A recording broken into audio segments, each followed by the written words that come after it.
Esto es una maravilla, qué ambientazo, ¿eh? Sí, además en esa época era la época que se daba mucho el tema de los murales. Habían dos grupos de seguidores jóvenes del Barça que se organizaban muy bien y hacían murales, y cada vez que venía a Madrid era algo extraordinario. Mira el colorido del Camp Nou.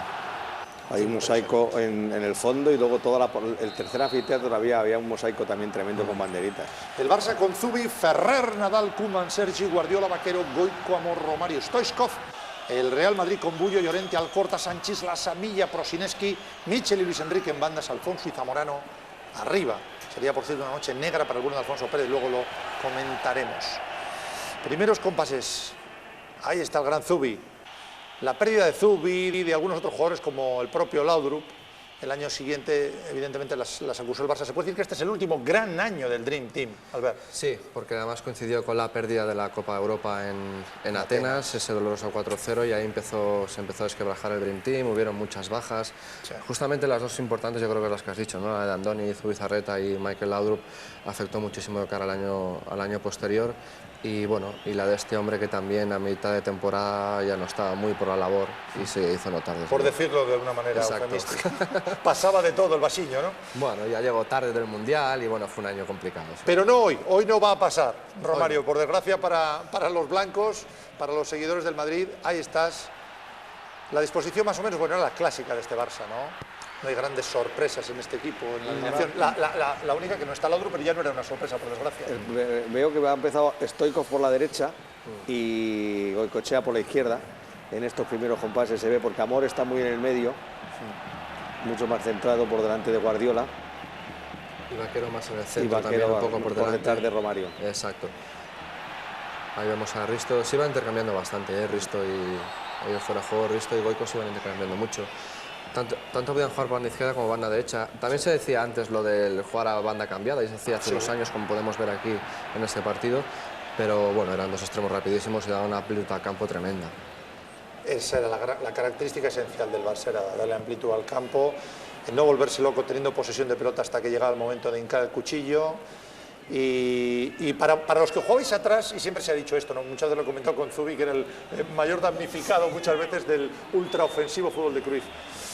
Había que estar muy concentrado en este sistema de juego, ¿no? Necesitabas, te iba a decir muchas ayudas, pero nuevamente ahí creo que jugaba Miguel Ángel Nadal, pero en muchos partidos jugábamos yo y Sergi las bandas y Ronald Koeman solamente atrás, nosotros tres, y claro, era cubrir muchísimos espacios. Entonces, el medio campo también era bastante ofensivo y tenías que estar muy atento a todas las coberturas, pero bueno, es lo que nos toca hacer, lo hicimos lo mejor posible. Bueno. Nos cansábamos un montón y corríamos mucho, pero bueno, fue un orgullo, desde luego. Es que teníais muchos metros por detrás de vosotros, claro, por eso él se la jugaba con dos hombres muy rápidos, podían tener muchos problemas, sobre todo yo creo en el juego aéreo, en los balones laterales, en la jugada de estrategia, pero claro, la velocidad que tenían Ferrer y Sergi les permitía hacer ese trabajo porque su zona de influencia era grandísima. Ahora se ve que detrás de ellos tienen un mundo, ¿no? Entonces, ahí Eusebio y Amor también ayudaban mucho, pero la verdad que el trabajo de los interiores para ellos eran vitales, porque si ellos no les daban un poco de oxígeno, no llegaban a los finales de los partidos. Hemos visto ya un balón ahí en profundidad, Romario, que es el preludio de lo que luego vendrá, el inolvidable 1-0, que yo creo que ese gol ha pasado a los anales. Exacto, y además esa jugada de alguna manera ya se ve la filosofía un poco del equipo, que era balón me parece que ha sido a Vaquero de cara, entra uno de segunda línea. Johan trabajaba mucho esas acciones y el equipo las aprendió muy bien. Es curioso que lo poco que seguramente, yo creo que los aficionados siempre lo recuerdan, Emilio Butragueño en el banquillo, trabajaba Cruyff el balón parado, lo dedicaba a trabajar eso, los controles, los pases, las llegadas, los rondos. Su entrenamiento, los entrenamientos lo que más hacía era rondos. El 80-90% eran rondos y juegos de posición. Claro. Posesión, toque, control y de un toque, dos toques, y esa era la forma de jugar, ¿no? Pero yo creo que el fútbol español le tendría que estar eternamente agradecido, que incluso con sus debilidades o con sus estridencias que la ha tenido, sobre todo en el fichaje de algunos jugadores, la verdad que como estilo de juego y modelo de juego le tenemos que dar las gracias, ¿no? La primera fase del partido es la que hemos reducido más en la edición. Realmente no fue esta primera parte del partido, luego se va, sobre todo en la segunda parte, se vuelve loco el encuentro, ¿no? Pero no fue muy brillante el inicio. No, nosotros intentábamos jugar, como hemos visto, intentábamos abrir mucho por bandas, pero el Madrid estaba muy bien puesto. Nos creó muchísimos problemas, ahí intentábamos subir y tal, pero yo creo que hasta que no Mira, llegara mira, el gol... esta, A ver, que eres tú, Claro, es que luego dicen que no era técnico. Mira, qué jugador has hecho ahí, chico. Habrá sido pues una de las 10 jugadas que habré hecho en 8 años, pero no, la verdad es que mi misión de todas maneras, y Mister me lo dejaba bien claro, y que era, así como Sergi tenía mucha más capacidad ofensiva y de desborde, a mí me dejaban, decía cuando robara balón, que la diera y me quedaran más atrás que Sergi, era un perfil más defensivo y bueno, me incorporaba mucho menos al ataque que... Estamos viendo todavía y siempre con el 0-0, precisamente hablabas de Sergi, al Barcelona intentando percutir por la banda izquierda, moviendo mucho la pelota, cambiando banda, tomándose su tiempo. ¿Y el Madrid qué? Enrique, de este Madrid de Benito Floro, ¿qué podemos decir? ¿Cómo jugaba? ¿Cómo lo recuerdas tú? No fue un Madrid especialmente bueno ese año. Antes ya lo comentaba, yo creo que al final de temporada Floro termina fuera del equipo, después de aquellos incidentes que pasaron en Lleida, creo que recordar, que se le grabaron... Os ganamos con la... Sí, le grabaron una conversación, Canal Plus le grabó una conversación en la que estaba recriminando a los jugadores su falta de interés o su falta de profesionalidad. Luego acabó Del Bosque, yo creo, como entrenador. La verdad que ese año el Madrid sufrió mucho. No fue un buen año para ellos y como sufrió durante todo el partido en el Camp Nou, porque que se ve que lleva toda la iniciativa, la está llevando continuamente el Barcelona, ¿no? Fíjate, Nadal estaba jugando ese día casi como interior izquierdo, porque Amor era como interior derecho y Nadal era el interior izquierdo. En todas las imágenes que estamos viendo hasta ahora está colocado ahí. Era como un triángulo, Guardiola, Amor a la derecha y Nadal a la izquierda, o rombo si encontramos a Vaquero. Koeman, como se decía antes, casi defensa escoba, siempre hay... Y pero esos justamente cambios de hacía orientación, esto en este caso no le sale bien, pero era un maestro haciendo estos desplazamientos. La posesión de la pelota que reflejaba la televisión de Cataluña en ese momento era obviamente abrumadora a favor del Barça. Sí, pero no habíamos creado muchas oportunidades, no habíamos llegado con mucha claridad. Por eso te decía que el control a veces sí que es interesante saberlo, pero te tiene que dar algo más. Y en este caso de momento no habíamos llegado. La posesión no es siempre sinónimo ni garantía de nada. Ni de buen fútbol ni de... Esta semana lo hemos visto que ha vuelto el Barça a jugar con ese famoso sistema de Cruyff. La posesión del Barça el martes en Liverpool durante toda la primera parte fue en su defensa, con lo que esa posesión es una posesión engañosa, no crea peligro, no tienes el balón donde hacer daño, que son los 3/4 partes de campo, ¿no? Se está acercando uno de los grandes momentos de la noche, ¿eh? Ahí está Server, el Barça, minuto 24 y medio, y estos balones, ahí está. Mamma mía. La verdad es que se ha comentado tanto que ya está da cosa comentarlo, porque lo que es... Yo he visto muchos jugadores en mi vida, pero lo que era capaz de hacer este hombre en 5 metros cuadrados era una cosa tremenda. Y si lo vieras entrenar, te hubieras caído de culo, porque era continuo. Y la verdad es que hacerlo en un Barça-Madrid con el riesgo que eso supone, y es que no se le va ni un centímetro, no se le va ni un centímetro el balón del... Yo esto lo he comentado muchas veces también con Rafa, pero es que claro, el corte ahí es que lo deja como una estatua de sal, pero al corte y a cualquiera. Bueno, es que me lo hace a mí y me deja también. Claro. Eso, se lo hace cualquiera. Qué bonita es esta imagen, Pep, la cola de vaca, ahí, la lleva pegada. Y ya la cara de Alcorta es, bueno, vale, ya está, estamos ya no lo sigo. Ya me lo ha hecho, ¿para qué? Ya no... Pues casi voy a ver cómo termina la jugada y ya está, es que era...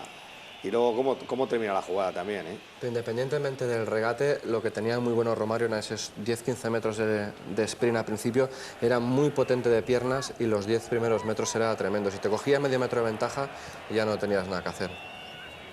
En Madrid intentaría, está Mikel Lasa con Goico.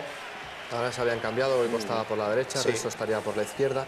Y lo que comentaba antes de Nadal muchas veces jugaba cerca de Pep también, para tener un perfil un poquito más defensivo a medio campo. Mira qué bien cortas ahí, ¿eh? A Luis Enrique. Me estás enjabonando mucho hoy. No, Albert, es verdad, es un documento histórico. Oye, antes te lo he dicho, no tengo muchas cintas de estas y me hace mucha ilusión volver a ver el mira, partido. y ahí está Laudrup con Iván y Eusebio, le he visto en el precio de fondo. Ya suplente, ya empezábamos con que había 4 en el Dream Team, uno no podía jugar y generalmente le tocaba la China a Laudrup, lo cual muchos no lo entendíamos muy bien. Pero fue claro, la principal razón por la que Laudrup se va, es porque en ese sorteo claro, que tampoco fue como decía Cruyff, no, quiero 4 porque voy a repartir los partidos de los 4, no, al final no era así, y el gran sacrificado era Laudrup y... Pues claro, él en su plenitud se fue donde mejor pensó, ¿no? Hombre, 2 eran más o menos fijos. Que eran Koeman y... Uno más que otro, que Ronald era el fijo de todos. Y Risto, ¿no? Y yo creo que quizás casi más Romario, sí, por la posición en el campo. Y se alternaba un poquito entre Risto a veces también y Laudrup. pero bueno, con Laudrup al final no acabó el míster muy bien. Por decirlo de alguna manera. Exacto, y es una lástima porque yo he visto pocos jugadores con la calidad que tenía Michael Laudrup. Los seguidores del Madrid lo van a disfrutar luego, porque Laudrup, la vendetta en el Bernabéu un año después de este día fue increíble. Bueno, pero ya lo hablaremos otro día. No, dentro de un rato, pero tú no, tranquilo que de esa te vas a librar, Vale, Albert. vale, está bien. De esa te vas a librar. Mikel Lasa, no pasaste tampoco grandes apuros, pero es verdad que el marcador fue extraordinariamente duro con el Real Madrid. Sí. Digo, el Barça del Dream Team, hubo otras noches que llevó el fútbol a un nivel incluso mayor que esta, pero esta se juntó todo, ¿no? Es que el resultado también maquilla mucho todo el partido. De hecho, yo me fui al campo con la sensación de que no habíamos hecho un gran partido. Tampoco habíamos pasado apuros, pero no habíamos hecho un gran partido. Y después viéndolo, sí que tienes la mayor parte de posesión del balón, pero bueno, tampoco fue un partido de los mejores del Dream Team, mucho menos. Las crónicas de entonces, al día siguiente, decían que no había sido un gran partido, o sea, no era un partido de 5-0, no había habido tanta diferencia, aunque la podía haber en el concepto de juego entre uno y otro, que yo creo que sí podía haber una gran diferencia, pero no había diferencia de 5 goles en lo que se vio ese día en el Camp Nou. Para que, bueno, que el Barcelona ya jugó muy relajado toda la segunda parte, con el 2-0, pues cuando hay un equipo que tiene todo sistematizado como lo tiene, automatizado como el Barça, le dejas ya jugar tranquilo porque tiene marcador a favor, pues entonces es mucho más fácil llegar arriba, ¿no? Y además, fíjate lo que comentamos de los entrenos, que comentabais antes, de la posesión de balón, de jugar 1 o 2 toques. Cuando el balón iba a las bandas sí que se pretendía encarar y se pretendía regatear, pero en el centro del campo prácticamente se juega siempre a 1 y 2 toques. No verás un jugador que conduzca el balón y lo lleve 10 metros, no. Y más con Pep ahí, Guillermo, que es un jugador que también juega muy rápido, había muy pocos toques en el centro del campo. Y para un equipo que está tocando todo el rato como era que el Barça, tener un hombre como el Koeman era vital, porque era el que te cambiaba el ritmo, era como hierro en el Madrid posteriormente, ¿no? Cuando el equipo tiene engatusado al rival con el toque, el balón va a pasar con Koeman y te rompe todo, ¿no? Te hace un pase de orientación de 40 metros y el contrario que dice, ¿ahora qué me van a hacer? ¿Me van a venir un pase largo? ¿Me van a venir tocando como hacen normalmente? Aquí llegó muy fácil, porque fíjate qué ocasión de Vaquero ante Bullo. La vamos a ver repetida. Para dónde Bullo, pero es que esta era la especialidad de José Mari Vaquero. Precedido de una, bueno, al revés, lo precede una pequeña cantada. Sí. Aquí lo vamos a ver mejor. Ahí Risto le gana a Hierro, no coge bien el balón, pero es que la ventaja que teníamos ahí es que José Mari era un jugador que siempre estaba ahí preparado para enchufarlas dentro. La llegada que tenía en todas esas segundas jugadas. Tenía un fútbol muy sencillo, pero muy práctico y muy bueno para el equipo. Me acuerdo cómo se le criticaba, que él lo comentaba con mucho humor. El famoso pase hacia atrás, ¿eh? El famoso pase atrás de Pero Vaquero. claro, ese pase atrás nos servía a nosotros para que pudieran entrar otros jugadores de segunda línea. Claro, o sea, tenía un sentido. Las Lo que pasa es que, incorporaciones, las incorporaciones de atrás venían precedidas de su engaño de venir a tocar. Él tocaba a los dos interiores, que eran Eusebio y Amor sobre todo, o a Guardiola incluso, para que luego entraran por las bandas. En el caso, bueno, fue cambiando con los años del Dream Team, fueron cambiando los hombres de las bandas, pero el mecanismo por el medio sí que era el mismo siempre. Lo que está claro es que cada uno tenía su función, una cara a la galería era más lucida, otra menos, pero el reloj funcionaba como una maquinaria suiza. Yo creo que aquel equipo voy a hablar muchísimo porque estuve 3 años, yo entonces trabajaba en Marca, bueno, ya no estaba aquí en Marca, pero había hecho 3 años el Dream Team del Barça, ¿no? Entonces, claro, de hacerlo todos los partidos, pues prácticamente me había quedado con me lo sabía de memoria, ¿no? Fíjate, esta jugada, por ejemplo, toda la jugada ha sido a un toque, prácticamente. Llegáis muy bien ahí, Sí, ahí creo que era Goico que lanzaba ese chut. Pero claro, cuando salías con tanta velocidad no entretenías el juego, además pillabas al equipo contrario bastante descolocado y la filosofía del equipo básicamente era esta, intentar ejecutar lo antes posible para coger al equipo contrario descolocado. Y en la defensa del Madrid ese día había hombres rápidos, ¿eh? Estamos hablando de un Sanchís en plenitud, un Alcorta en plenitud y Paco Llorente a la derecha que era rapidísimo, ¿no? Y sin embargo tuvieron muchos problemas siempre con la velocidad de movimiento de balón, sobre todo. El Barça aquel tenía la velocidad de balón, corría mucho más el balón que los jugadores. Sin duda. Y en el confunden fútbol... la pausa con la lentitud, no. Es decir, aquí corría la pelota y cómo corría. Ahí hay un recadito que le deja Vaquero a Milla. Es el que aportaba también esa gran calidad, el tipo el Guardiola del Madrid de alguna manera, sí, ¿no? Que ofrecía ese juego rápido. También te vas a librar del partidazo que vamos a dar luego de Milla, ya vestido de, bueno, como aquí de blanco, pero a favor del Madrid, ¿eh? No, hombre, a mí me habéis dicho que venga esto y yo estoy más contento. Sí, este es para lucirse, ¿eh? Claro. Este es para lucirse. Goico, ¿cuántos kilómetros hacía este hombre también? Madre mía, los partidazos que ha hecho Goico con esa camiseta. Es que si no les ayudaban a Sergi y a Ferrer, era imposible. Pero fíjate, ahora lo estoy empezando a recordar que aquí Goico prácticamente estaba jugando de lateral derecho y yo estoy jugando más a la izquierda, seguramente. Sí. Me habrían enviado a hacer un marcaje individual, quizás, no sé si a Zamorano o alguno de estos, porque Goico lleva un rato por lateral izquierdo y yo más marcando al hombre. A lo mejor es cuando entró Butragueño, por Alfonso, ¿no? Sí, no, Butragueño no, por Milla, no. Entró Hierro, le acabamos de ver a Hierro, claro. Ha saltado ahí la imagen porque está editado el partido. Alfonso, por cierto, que no tuvo suerte ni este día ni otros muchos, porque talento tenía Alfonso para haber escrito muchas más páginas de las que ya escribió. Y se lesionó gravemente en este partido. Hoy justamente coincidí con Alfonso y estábamos comentando que además él había jugado 10 o 12 partidos seguidos titular, estaba en un muy buen nivel de juego, jugaba de interior izquierdo y ya notó un primer pinchazo en una jugada con Guardiola y después conmigo acabó de notar el pinchazo en la rodilla y bueno, aquí es cuando se rompen los ligamentos cruzados. Exacto, ahí ya hemos visto clarísimamente a Fernando Hierro, ya está ahí en el campo con el 16, era suplente en este partido Fernando Hierro, suplente seguía siendo, y le vemos en el banquillo, Emilio Butragueño cuando se acercaba el descanso con el 1-0. Vaya banquillo. Butragueño en el banquillo, fíjate. Y Laudrup. Quizás en esta hemos marcado el gol, pero ahora tampoco. Quizás el Madrid cogía un poquito más de responsabilidad en el balón y bueno, se ha venido un poquito más arriba y sufríamos un poco más. Y hasta el segundo gol, seguro que a partir del 2-0 ya todo es mucho más fácil. Sí, porque ellos, vosotros estáis ahí todavía con el 1-0, pero en Madrid el partido está absolutamente abierto. Lo va a cerrar una jugada, por cierto, polémica, pero será al comienzo de la segunda parte. Se agarra Romario en la muñeca. Este que vivía en su mundo, ¿no? Este era un fenómeno. Este vivía ahí en Sitges, vivía ahí al lado de la playa, venía a entrenar, venía a jugar y después vivía en su mundo. No se metía con nadie, tampoco le gustaba que nadie se metiera con él. Y tenía esa filosofía de vida y de trabajo que me parece excelente porque al final, él lo decía, yo el rendimiento lo voy a dar con goles y no sé si marcó 33 goles al final de esa temporada. Ahí su obsesión, ¿no?, por llegar a los 1000 goles, que sigue jugando en todos los equipos nos retira del mundo. Sí. Le quedan 8, me parece, solo, lleva 992. La última vez que leí algo de él, que le quedaban 8 y hasta que no se va a cansar hasta que no meta los 1000. Ahí el riesgo que podías tener era que la perdiera Koeman, pero bueno, ahí la verdad es que la cobertura ha sido buena y el Barça había recuperado, aunque fuera circunstancialmente o momentáneamente, la pelota. Ahí estás tú otra vez. Sí, por la izquierda, todo este rato. Estaba jugando por ahí por la izquierda, vemos que Goico es el lateral derecho. Sí. Ahí se han confiado.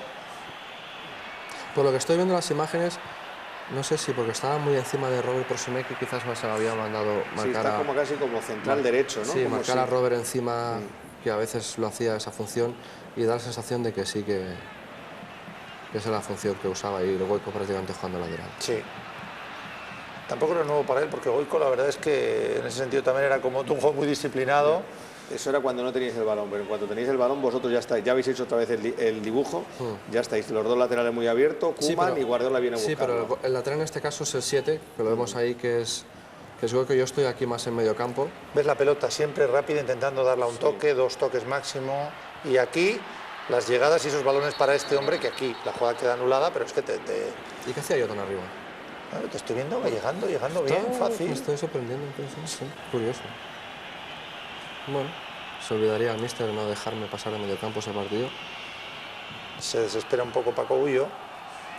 Porque esa jugada, por ejemplo, es un pase que se le da a Romario y era de esos jugadores que está siempre al límite del fuera de juego y tiene los centrales siempre ahí en vilo, que si salgo, que si no salgo. Pero sí, tenía ese reprise que estaba quieto, además quieto incluso parecía hasta indolente, no ya parado, sino que como parecía que estaba ahí. Como si no le fuera con él el partido. Eso es, pero esa arrancada, y luego claro, una técnica prodigiosa para hacer las cosas que hacía con la pelota pegada. Mira, Carita, el Noia y Pep. Sí. Se está acabando, ya prácticamente la primera parte le queda un suspiro. Os recuerdo, Barça 1, Real Madrid 0, faltan por tanto 4 goles y los 4 que faltan llegaron en la segunda parte, que esto sí que fue... ahí viene Llorente. Hablábamos de la velocidad que tenía en Manda, y José Lluís Núñez, que vivió una época de amor y de odio con Johan, más de odio al final. Sí, exacto.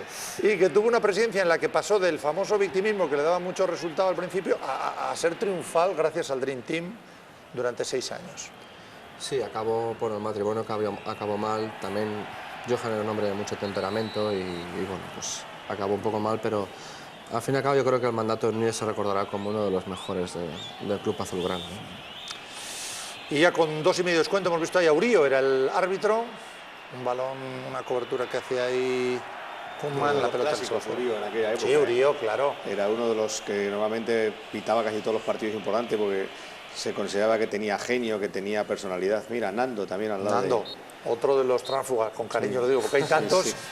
Y aquí se acaba la primera parte, en un instante volvemos con la segunda.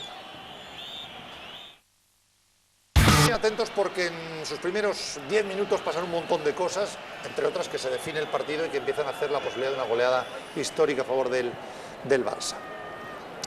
Un Barça que estaba ganando, merced al golazo de Romario a pase de Guardiola, la famosa cola de vaca superando al corte en el minuto 24 y que sentenciaría prácticamente nada, a los 2 minutos. El cambio, que ya vemos calentando de Megeladuro, hablando de cambios, que por cierto va a jugar y va a jugar un papel también estelar en la fase final del partido. Va a jugar como jugaba él siempre, Sí. como un fenómeno que era. Mira estos recortes que hacía. Es que ser defensa ante un hombre como Romario debe ser una... No sé, es que no sabes por dónde va a salir. Es que no es que te supere, es que te puede humillar, te puede dejar muy... Claro. Iba a decir Muy la palabra desnudo. que no debo decir, Exacto. pero es que debe ser un pecado mortal. Dijéramos que te pone muy nervioso. Sí, porque ya no sabes, al final ya no sabes qué hacer, Si si darle, si no anticiparte, darle, si quedarse, claro. Claro, entonces Le doy. Claro, llega un momento que... Y dentro del área ya debe ser, claro, pues le metes el pie, le puedes tocar, se puede tirar, se puede caer y sobre todo te puede salir por los dos lados. Esos recortes que hacía un señor que es capaz de hacer la cola de vaca esa que ha hecho, claro, todo lo demás sobra. Zamorano, que en este partido no brilla, pero brillará y de qué manera, en el que se jugó un año después en el Bernabéu, siendo su gran protagonista. Y atención a esta jugada. Entre otras cosas porque esta falta, que es dudosa, Más dudosa que falta, podríamos Protestaron decir. mucho los del Madrid esa falta. Sí, ahí he visto... da origen a lo que todos sabemos, al gol de Koeman. Por el lado del portero, pero a la velocidad que va es imposible. Claro, pero Ronald tenía muchas veces... Lo que pasa es que Ronald tenía esa capacidad de tirarla por encima de la barrera, al palo donde no está el portero, o pegarle fuerte al palo del portero. Tenía un toque tan excelente que era capaz de hacerlo. Y ahí yo creo que él decide, voy a probar fortuna, a ver si Bullo da el pasito típico que dan los porteros y se la pongo ahí en su lado. Está Benito Floro con Carcelé en el banquillo blanco. Es muy bueno, mira cómo va entrando ese balón. Ahí está de nuevo. Es que la media pasa... rosca, esa media altura, es que fíjate dónde la clava. Además, fíjate que el balón toca en el lateral de la red. O sea, mira lo bien colocada que iba, porque no toca ni al fondo, toca y el lateral Lasa- de la ajustada. que Lasa iba. salta incluso abriendo los codos de espalda para ocupar más espacio. Aquí viene el cambio de Laudrup por Stoichkov. Pues mira, no se va muy enfadado. No, porque, hombre, la no. euforia del momento. Claro, el 2-0 y tal. Pero bueno, Risto, con las ganas que tiene de jugar estos partidos y cambiarlo ahí, bueno, pero todo iba bien de momento. Está jugando ahora el Real Madrid. Hemos visto a Prosineski en el inicio de esta acción. Qué poquito pudo hacer Prosineski, que fue la gran esperanza blanca de Mendoza y del Madrid. Y venía como la gran estrella del fútbol europeo y pasó de puntillas. En aquella estrella roja demostró ser Sí. un gran jugador, ¿no? Sí. Él era la gran estrella de aquel equipo, los demás un poco trabajaban todos para él, ¿no? Y la verdad que no llegó nunca a rendir bien. Las lesiones le fueron matando poco a poco, salía de una, se metía en otra, entraba en el equipo sin la dinámica de entrenamiento, sin la dinámica de juego. La verdad que fue una pena porque sí era un jugador en el que el Real Madrid había basado muchísimo del equipo, sobre todo en la zona por la que jugaba, ¿no? En el centro del campo. Y tiene una calidad excepcional, ¿eh? Lo que pasa es que tuvo suerte, muchas roturas fibrilares, pero era un jugador excelente también. Y siendo una decepción como fue, o como en parte la fue Hagi, en el caso del Madrid, que también vino después con... Lo curioso es que luego intercambiaran equipo, Sí. porque mucha gente ni siquiera recuerda que Prosineski se vistió de blaugrana. Sí, porque el Barça pensaba que ese jugador no se le podía haber olvidado jugar al fútbol, ¿no? Bueno, había tenido una mala época en el Madrid, no sabe, pero dentro debía seguir teniendo todo lo que había demostrado entonces, ¿no? También el trabajo de Nadal que hacía. Nada, te iba a decir, vaya entradita ahí de Llorente, fuerte a Nadal, que pobre ni se entera. Ni se mueve, ni se mueve, ¿no? Es una roca de golazo. Aquí sí el Madrid empieza a estar como el boxeador sonado, ¿no? Ese Sí, gol ya que se hace abre, mucho daño. se abre mucho más y ahí ya el Barça, si al Barça encima le das espacios, si ya de por sí mueve el balón a esa velocidad, las circulaciones ya, pues tenía todo el espacio del mundo para moverlo. Guillermo Amor, otro futbolista del que se ha hablado quizá menos, pues porque, hombre, evidentemente, pues todo el mundo se acuerda de Stoichkov, se acuerda de Koeman, de su gol en Wembley, se acuerda de Romario, pero cuando hablábamos ahora del de tu trabajo, del de Goico, pues también Amor, que duda cabe. Sí, había jugadores ahí interesantes, Guillermo, incluso el propio Eusebio, que tampoco... Bueno, qué pelotero, claro, Eusebio. Pero es finísimo, jugando a fútbol, y tampoco ha tenido la repercusión, pero bueno, ahí es normal que en cada equipo destaquen 3 o 4, y los demás pues tenemos otras funciones, y no pasa nada, pero la de Guillermo en el centro de campo, y más teniendo a Guardiola, que era un jugador muy pelotero, él hacía un trabajo de recuperación y físico tremendo. Pero todos eran buenos jugadores, ¿eh? Sí. Ahí no había ningún tuercebotas. Tronco no había, no. Vamos, Eusebio quizá estaba un poco oscurecido por todo lo que tenía a su alrededor, pero Eusebio ya había demostrado en el Atlético de Madrid la calidad individual que tenía. Es un futbolista enorme. En otro cualquier equipo Eusebio había sido la estrella ya de ese equipo. Claro. Y ahí, sin embargo, era uno más, pero claro, Amor igual, Amor que tenía una gran llegada, se tuvo que sacrificar, hacer un trabajo mucho más de equipo y dejó de meter los goles, porque era un jugador que sabía llegar a la segunda línea y llegar al gol tremendamente, y se sacrificó por el resto del equipo, ¿no? Veíamos antes a Romario, cada vez que ve un plano corto de él, te lo aíslan del resto del partido y te dicen, ¿en qué minuto es? Puede ser en cualquiera. Sí, en el 1, el 90, en el 1, sí, no, en el descanso. Sí. No sabe si está cansado, si está descansado, si está cansado no va a estar. No, cansado difícil. Su desgaste era ínfimo. Vamos. Sí, difícil. Pero yo creo que es porque era un jugador muy inteligente, ¿eh? Él se desgastaba cuando tenía que desgastarse. Cuando no necesitaba desgastarse, pues decía, bueno, me reservo para cuando me toque el balón. Y bueno, al final le surgió mucho rendimiento y sacó mucho rendimiento de eso. Vimos a Johan. Ya había pasado la época del chupachúa al chicle, ¿no? Sí. Saque de falta de Koeman, a la barrera. Y es curioso porque si fue decisivo el gol de Ronald, porque acaba de comenzar el segundo tiempo, es el 2-0, además una falta polémica, vamos a vivir ahora ya el momento pues en el que el Madrid pasa, el canto del cisne, pasa de la posibilidad de meterse en el partido al desastre. Porque en apenas un minuto va a gozar de una ocasión, yo creo que interesante, butragueño, y de ahí vamos a pasar justo a lo contrario, es decir, a la puntilla de Romario. Estamos siempre en la primera fase de la segunda parte. Todavía recordad que en torno a los 10 minutos de partido en su segunda parte había marcado Koeman nada, a los 2 minutos más o menos de la reanudación. Nos veíamos que Luis había cambiado de banda. Y ya está Butragueño en el campo. Exacto. El buitre que había entrado por Milla. Sí, con lo que Hierro yo creo que juega en el medio centro y ya Butragueño se pone arriba del todo con Zamorano. Exacto. Y Michel a la derecha, Michel a la derecha y Luis recordar. Enrique a la izquierda. Aquí. Ahí está, sí, un cabezazo. Qué blandita la deja ahí para Zubi. Pero fíjate, es lo que hablábamos del buitre, que no es un hombre excesivamente rápido, no es potente, tampoco va muy bien de cabeza, pero era la inteligencia en el fútbol. Siempre sabía buscar su espacio. Mira qué pase de Guardiola y ahí llega. La verdad es que parece un gol de chiste, ¿eh? Lo ves así ahora aislado. Ahí hace Don Tancredo, no y Abullo, que no poco puede hacer Pascu ahí, sino toda la defensa. Nada, ahí la clave es Miguel Ángel, que se desmarca muy bien ahí, rompe el fuera de juego.